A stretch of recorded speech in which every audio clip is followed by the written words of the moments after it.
ঘটনাটি রহিমের সাথে ঘটেছে। বলে রাখা ভালো, রহিম আমার আপন ভাতিজা। আমরা এক বাড়িতেই থাকতাম সবাই। আমাদের বাড়ির সামনে একটি বড় তেঁতুল গাছ, বাম দিকে একটি দরগা, নারিকেল গাছ এবং পেছন দিকে পুকুর। এই নিয়ে আমাদের বেশ পুরনো মাটির দোতলা বাড়ি। আমাদের বাড়ির সামনে যে দরগা ছিল সেখানে আমরা প্রতিনিয়তই আগরবাতি মোমবাতি জ্বালিয়ে দিতাম, কারণ আমরা জানতাম সেখানে ভালো হোক বা খারাপ হোক কোনো একটা কিছু থাকে। তাই আমরা নিজেদের রক্ষা করার জন্য এমনটা করতাম, যদি না তারা আমাদের কোনো সমস্যা করে। রহিমের বাবা মা রহিমের জন্মের সময় অনেক আনন্দ করার জন্য বাড়িতে বড় বড় আয়োজন করেন, কেননা তাদের দম্পতির কোনো বাচ্চা হচ্ছিল না। অনেক কিছু করার পর রহিম পেটে আসে।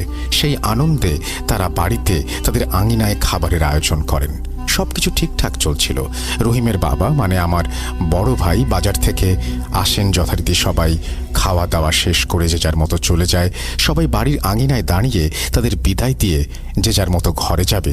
ঠিক তখনই হঠাৎ করে আমাদের নারিকেল গাছ থেকে একটা বড় মাপের সাপ মাটিতে পড়ে। সাপটি স্বাভাবিকের তুলনায় অনেক বড়, তাই ভয় পেয়ে প্রাণ বাঁচানোর ভয়ে রহিমের বাবা হাতের কাছে থাকা লাঠি দিয়ে সেই সাপটিকে মেরে ফেলেন। তারপর সাপটাকে আগুনে পুড়িয়ে ছাই করে ফেলেন। আমরা মানা করেছিলাম, কিন্তু আমার ভাই সাপটিকে মেরেই ফেলেছেন। যাই হোক, তারপরে আমরা সবাই ঘুমোতে চলে যাই।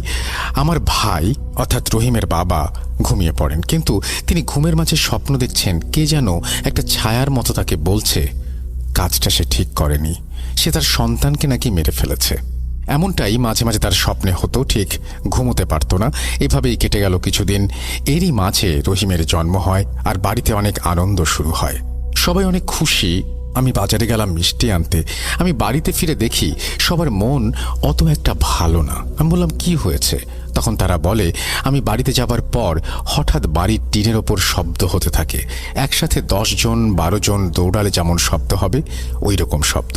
তাই সবাই ভয়ে চুপ হয়ে গিয়েছিল। এইরকম করেই দিন পার হচ্ছিল। কোনো না কোনো সমস্যা লেগেই থাকতো আমাদের বাড়িতে। আমার ভাই মাঝে মধ্যে স্বপ্ন দেখত। এদিকে রহিমও বড় হতে শুরু করে। রহিমের বয়স তখন 16 বছর।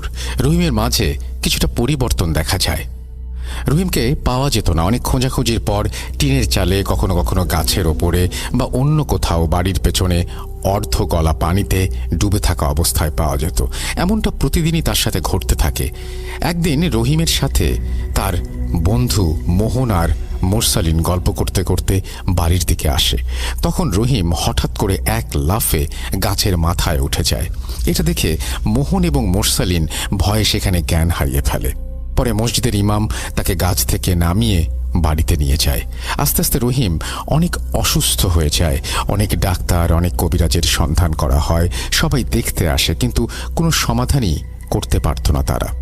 শুধু একটি কথাই বলেন তারা যে আমাদের দ্বারা সম্ভব নয়। এই ছেলেটিকে যদি বাঁচাতে চান তাহলে তাড়াতাড়ি ভালো কোনো কবিরাজের কাছে নিয়ে যেতে হবে। রহিমকে অনেক বড় এবং শক্তিশালী জিন ধরেছে, এটুকু বলে তারা চলে যায়। কেউই ঠিকমতো চিকিৎসা দিতে পারে না। এদিকে দিন দিন রহিমের অবস্থা খারাপ হতে থাকে। তার চোখের নিচে কালো দাগ পড়ে যায়। নামাজ কালাম অনেক আগেই সে ছেড়ে দিয়েছে। নিজের দাঁত দিয়ে নিজের হাত কামড়াতে থাকে। এভাবেই কেটে যাচ্ছে দিন। এদিকে আমরা কবিরাজের খোঁজ করতে থাকি। এক সময় বগুড়ার একটি ভালো কবিরাজের খোঁজ পেয়ে যাই।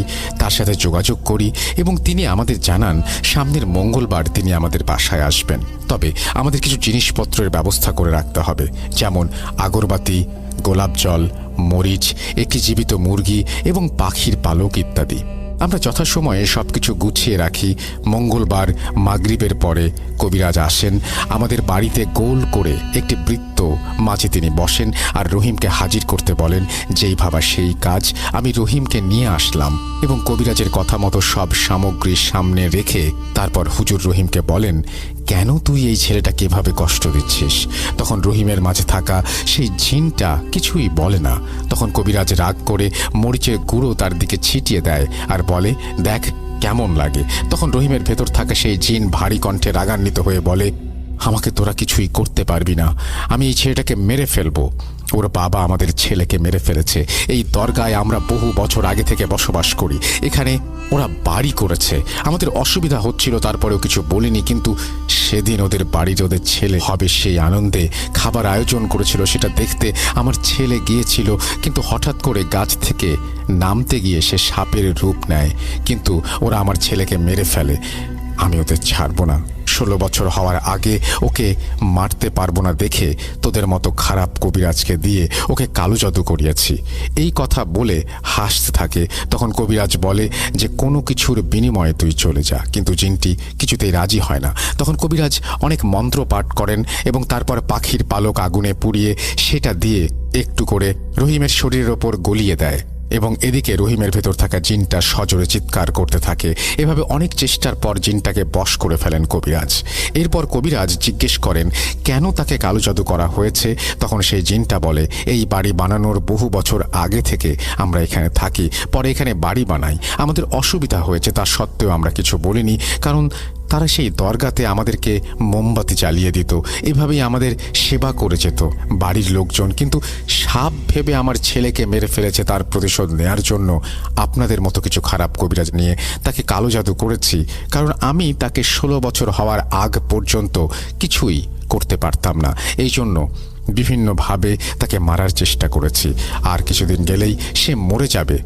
পানিতে ফেলে দিয়েছি, তাকে পুকুরে ডুবিয়েছি, অনেক চেষ্টা করেছি, কিন্তু মারতে পারিনি। জিনটা আরও বলেন গ্রামের কয়েকজন লোকের সাহায্য নিয়ে সেই খারাপ কবিরাজটা রহিমের মাথায় চুল, হাতের নখ এবং লুঙ্গির টুকরো ব্যবস্থা করেন এবং খারাপ কবিরাজ তাকে কালো জাদু করেন। এরপর কবিরাজ জিনটিকে বোতলবন্দি করেন এবং রহিমকে কিছু তাবিজ দিয়ে যান। নিয়মিত তাকে নামাজ পড়তে বলেন।